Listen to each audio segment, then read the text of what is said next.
नमस्ते दोस्तों, आज हम बात करेंगे कैसे हम इंडियंस ने अपनी हजारों साल पुरानी थाली परंपरा की अनदेखी कर खुद को भयानक तरीके से आहत किया है, नुकसान पहुंचाया है। ये वीडियो है इंडियंस की थाली से थेरेपी तक के सफर के बारे में। दोस्तों, एक औसत थाली में दाल, चावल, रोटी, एक सब्जी, अचार, पापड़, चटनी और चमत्कारी दही होता है। दही चमत्कारी क्यों है, ये आगे देखेंगे।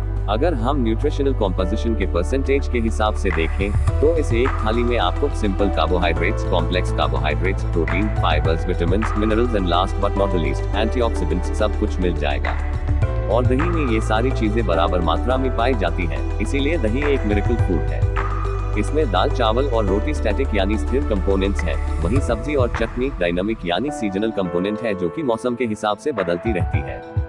ये एक संतुलित और संपूर्ण आहार है। ये तो था इंडियंस का दोपहर का खाना। अब जरा अमेरिका में रहने वालों का लंच देखते हैं।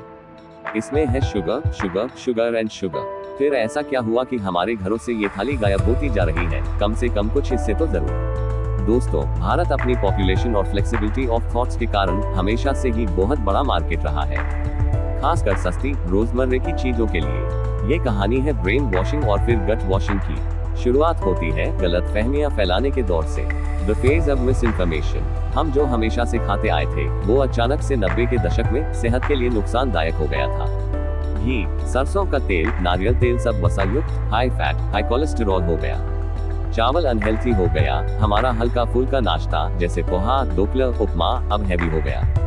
यहाँ तक कि दूध, दही भी अब सेहत के लिए ठीक नहीं रह गए थे। फिर दौर आया जबरदस्त और स्मार्ट मार्केटिंग का।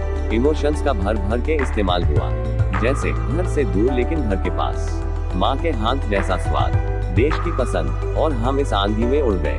हमने सब कुछ रिप्लेस कर दिया। अब रिफाइंड ऑयल में स्वाद आने लगा। पोहे की जगह सैंडविच ने ले ली। कोल्ड ड्रिंक अब छाछ से ज्यादा रिफ्रेशिंग हो गए। चटनी और अचार सॉस के सामने आउटडेटेड हो गए। ताजे फल खाने में अब आलस आता है, क्योंकि रेडीमेड जूस इज बेटर। ऐसे बहुत सारे उदाहरण हैं। हम अपनी होलिस्टिक यानी संपूर्ण भोजन से बासी, पैकेज्ड और प्रिजर्वेटिव्स युक्त भोजन में आ चुके हैं। लेकिन इसका प्रभाव सिर्फ हम क्या खाते हैं तक ही नहीं था, बल्कि कैसे बनाते हैं वो भी प्रभावित हुआ।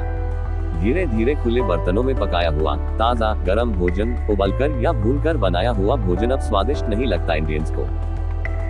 अब बात करते हैं अगले हमले की। भारत में नाश्ते के नाम पर नट्स यानी चना, मूंग दाल, छाछ, फल आदि से काम चला लिया जाता था।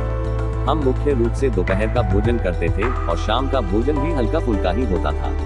स्नैक्स का कोई चलन नहीं था, लेकिन अब दिन में 3 बार भरपूर भोजन और 2 से 3 बार ही स्नैक्स, यानी दिन भर सिर्फ खाना। स्नैक्स पश्चिम से आया हुआ मेन प्रोडक्ट था। उसकी गाड़ी दौड़ाने के लिए बोला गया इस सदी का सबसे बड़ा झूठ। और वो झूठ था कि दिन में थोड़ा थोड़ा कई बार खाने से हम स्वस्थ रहते हैं, हमारा वजन नहीं बढ़ता और पाचन तंत्र भी मजबूत रहता है। लेकिन इसी सोच ने कराया भारत में डायबिटीज का विस्फोट। भारत में आज हर 5वें वयस्क को डायबिटीज और हर 3रे को हाई ब्लड प्रेशर की शिकायत है। सबसे गहरी चोट पहुंचाई गई है विचारधारा को।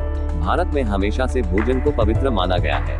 भोजन का पहला हिस्सा हमेशा भगवान को भोग लगाया जाता रहा है। भोजन ही औषधि है, ये मानकर हमेशा सजग होकर भोजन करने की प्रवृत्ति रही है।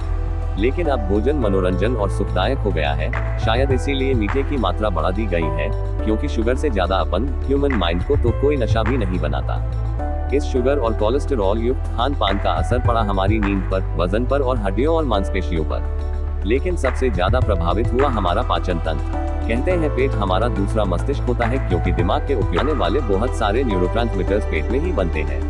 पेट यदि डिस्टर्ब होता है तो stress, mood swings, anxiety, depression आदि के लक्षण दिखने शुरू हो जाते हैं। और फिर धीरे धीरे काम और परिवार प्रभावित होने लगता है। और अंत में एक ही रास्ता बचता है, दवा और मनोचिकित्सक से थेरेपी।